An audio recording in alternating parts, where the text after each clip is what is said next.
금은 곧바로 칼을 들지 않았습니다. 그들은 서두르지 않았고 오히려 너무나 침착했습니다. 이제 막 태어난 신흥국가의 서툰 태도가 아니었습니다. 그것은 이미 수많은 전장을 통과한 나라만이 가질 수 있는 지독하리 많칠 차분한 승자의 방식이었습니다. 금은 너무나 잘 알고 있었습니다. 진짜 전쟁은 성벽을 넘기 전이 아니라 상대의 마음을 흔들고 그 기세를 꺾어놓는 순간부터 시작된다는 것을 말입니다. 처음 도착한 것은 거친 기병이 아니라 정중한 사신이었습니다. 말발굽 소리도 날카로운 화살도 없었습니다. 대신 조용한 문서와 단정한 말들이 개경의 궁궐에 도착했습니다. 겉으로는 예의를 갖춘 외교의 형식을 띠고 있었지만 그 문장 사이사이에는 상대의 체급을 재보려는 분명한 시험이 숨어 있었습니다. 우리는 이제 하나의 나라다. 그 말은 단순한 건국 축하가 아니라 내목한 통보였습니다. 그리고 이어진 질문이 진짜 문제였습니다. 고려는 이제 우리를 어떻게 대할 것인가? 개경의 조정은 잠시 안도했습니다. 적어도 지금 당장 전쟁은 아니라는 성급한 안도감이 판단을 앞섰기 때문입니다. 칼을 들지 않았고 성을 넘지 않았으며 국경은 여전히 고요했습니다. 대신들은 차분하게 계산했습니다. 이것은 단순한 탐색전이며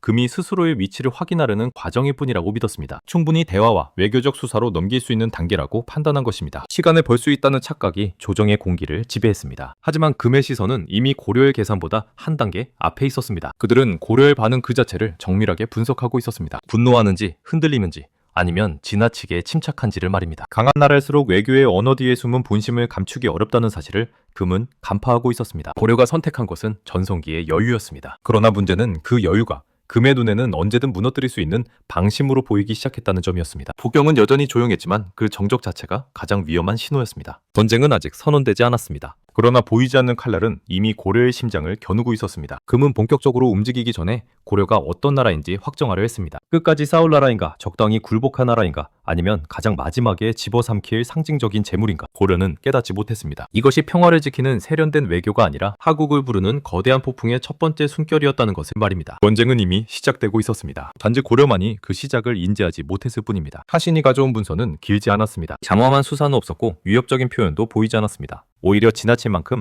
정제된 문장이었습니다. 그러나 그것이 더 위험했습니다. 금은 요구를 외치지 않았고 교묘한 선택지를 내밀었습니다. 하지만 그 선택지는 처음부터 답이 정해진 함정이었습니다. 받아들이느냐 아니면 거부하느냐. 그리고 그 결과가 무엇인지는 굳이 적어두지 않았습니다. 기록되지 않은 행간의 공포. 그것이 금이 고려에 던진 첫 번째 칼날이었습니다. 문서의 핵심은 단순했습니다. 새로운 질서를 인정하라. 국경의 재조정, 사신왕래의 격식 변경, 그리고 조공에 준하는 형식적 예우. 겉으로 보면 전쟁을 피하기 위한 통상적인 외교적 관례처럼 보였습니다. 그러나 조정의 몇몇은 즉시 알아차렸습니다. 이것은 평화를 위한 제안이 아니라 대륙의 서열을 다시 정리하기 위한 첫 단계라는 것을 말입니다. 금은 고려에게 묻고 있었습니다. 대등한 이웃으로 남을 것인가? 아니면 새로 등장한 제국의 질서 아래로 스스로 걸어 들어올 것인가? 조정은 격렬하게 갈라졌습니다. 한쪽은 말했습니다. 지금은 명분보다 실리를 챙겨 시간을 벌어야 한다고. 금은 아직 팽창의 한가운데에 있고 대륙의 판을 완전히 장악하지도 못했으니 괜히 자존심을 앞세워 정면으로 맞설 이유는 없다는 계산이었습니다. 그러나 반대편은 고개를 저었습니다. 지금 물러서는 순간 다음 요구는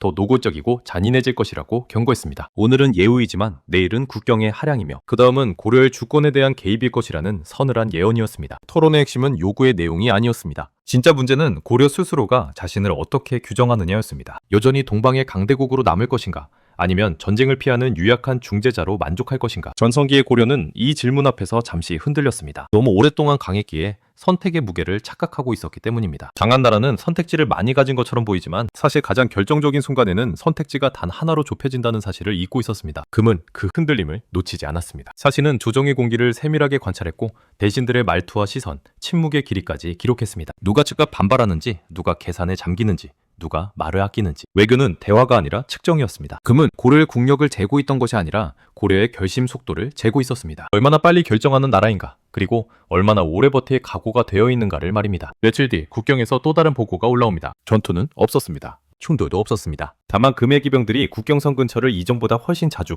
그리고 질서 정연하게 오가고 있다는 소식이었습니다. 이것 역시 명확한 메시지였습니다. 우리는 아직 칼을 들지 않았다. 그러나 언제든 들 수 있다. 그리고 그 결정권은 지금 너희의 선택에 달려있다는 무언의 압박이었습니다. 고려는 여전히 평화를 말하고 있었습니다. 그러나 그 평화는 더 이상 공짜가 아니었습니다. 대가가 붙기 시작했고 그 대가는 시간이 흐를수록 눈덩이처럼 커지고 있었습니다. 금은 서두르지 않았습니다. 먼저 요구했고 반응을 기다렸으며 조용히 압박의 수위를 높였습니다. 전쟁을 선포하지 않고도 이미 전쟁의 주도권을 손에 쥐고 있었던 것입니다. 조정의 공기는 점점 무거워졌습니다. 아직 피는 흐르지 않았지만 이미 물러설 자리도 줄어들고 있었습니다. 태도의 시험은 끝나가고 있었습니다. 이제 남은 것은 하나뿐이었습니다. 고려가 어떤 선택을 하느냐가 아니라 그 비참한 선택을 언제 하느냐였습니다. 금은 이미 다음 단계를 준비하고 있었습니다. 외교의 가면은 서서히 벗겨지고 있었고 그 아래에는 더 노골적인 힘의 언어가 모습을 드러내고 있었습니다. 고려는 스스로를 합리적인 나라라 믿었습니다. 감정에 휘둘리지 않고 칼보다 계산을 앞세우며 무모한 전쟁보다 인내하는 시간을 선택할 줄 아는 성숙한 국가라고 여겼습니다. 그래서 조정은 결론은 서두르지 않았습니다. 금나라 사신의 요구를 즉각 거부하여 파국을 자초하지도 않았고 그렇다고 명확히 받아들여 자존심을 꺾지도 않았습니다. 애매한 표현, 유보된 답변,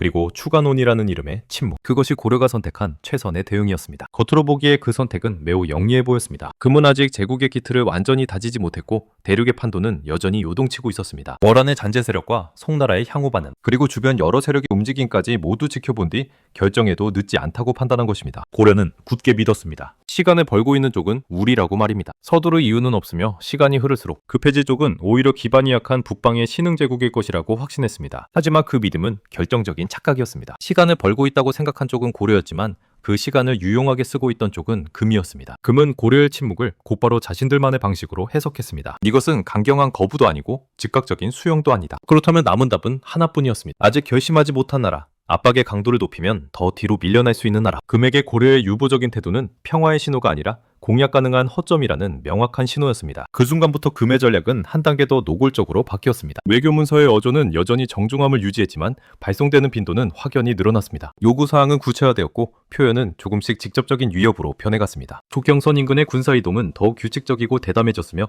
기병의 왕래는 숨기지 않고 노골적으로 늘어났습니다. 여전히 공식적인 전투는 없었습니다. 그러나 고려는 점점 더 자주 그리고 더 선명하게 금의 존재를 피부로 느끼기 시작했습니다. 이것은 우연한 조우가 아니라 철저히 계산된 심리적 압박이었습니다. 조정 안에서는 다시 격렬한 논쟁이 벌어졌습니다. 처음에는 신중론이 압도적이었지만 시간이 흐를수록 분위기는 미묘하고도 서늘하게 달라졌습니다. 물러서지 않았다는 자부심이 어느새 결단을 미뤘다는 불안감으로 바뀌고 있었기 때문입니다. 일부 대신들은 속으로 깨닫기 시작했습니다. 우리가 시간을 끌수록 우리가 줄 수 있는 선택지는 점점 줄어들고 있다는 냉혹한 사실을 말입니다. 금은 결코 기다려주지 않았습니다. 그들은 매 순간을 고려의 빈틈을 파고드는 준비 시간으로 채우고 있었습니다. 가장 위험했던 것은 고려 스스로가 아직도 외교적 주도권을 쥐고 있다고 믿고 있었다는 점이었습니다. 국경을 넘지 않았고 사신은 예를 지켰으며 공식적인 선전포고는 없었기 때문입니다. 그래서 조정은 스스로를 달래며 안심시켰습니다. 아직은 외교의 영역이며 말로 풀 수 있는 단계라고 말입니다. 그러나 전쟁은 언제나 마지막 단계에서만 칼을 꺼내드는 법입니다. 그 이전의 모든 과정은 상대를 지치게 하고 선택을 늦추게 하며 결국 결심의 순간 자체를 빼앗는 고도의 심리전입니다. 금은 이미 그 싸움에서 고려를 앞서가고 있었습니다. 고려의 반응 속도, 내부 논쟁의 길이,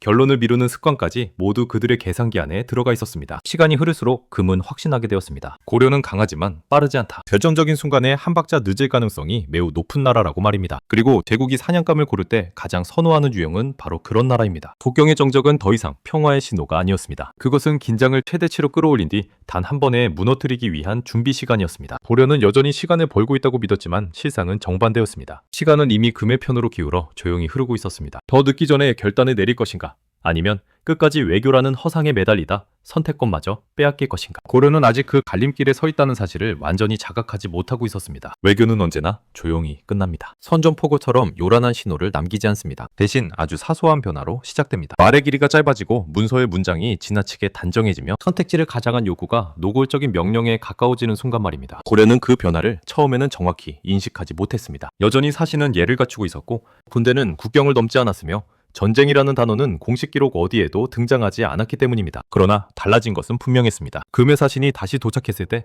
문서는 이전보다 훨씬 간결했습니다. 협의의 여지는 사라졌고 장황한 설명은 생략되었습니다. 대신 요구의 핵심만 뼈대처럼 남아있었습니다. 국경선 인근의 군사통행 허용, 사신 왕래의 격식 재조정, 그리고 우호의 표시라는 이름의 일방적인 양보. 이것은 더 이상 질문이 아니었습니다. 받아들일 것인가? 아니면 다음 단계를 감당할 것인가? 금은 선택지를 제시하는 척하며 사실상 고려의 선택권을 하나씩 제거하고 있었습니다. 조정의 공기는 빠르게 바뀌었습니다. 외교의 언어로 포장하던 우아한 논쟁은 점점 맹혹한 힘의 언어로 옮겨가기 시작했습니다. 이제 문제는 체면이나 명분이 아니었습니다. 실제로 어느 선까지 물러설 수 있는지, 그리고 물러선 뒤 무엇을 잃게 되는지에 대한 냉혹한 계산이 테이블 위에 올라왔습니다. 이전까지 유효하던 시간을 벌자는 논리는 급속히 힘을 잃었습니다. 시간을 벌수록 요구는 줄지 않았고 오히려 더 구체적이고 무거워지고 있었기 때문입니다. 그와 동시에 국경에서는 더 이상 송기의 생각조차 하지 않는 군사적 움직임이 관측되기 시작했습니다. 불매기병은 정찰을 가장한 소규모 이동을 반복했고 진영은 이전보다 국경에 훨씬 가까워졌습니다. 우연이라 보기에는 지나치게 지서정연했고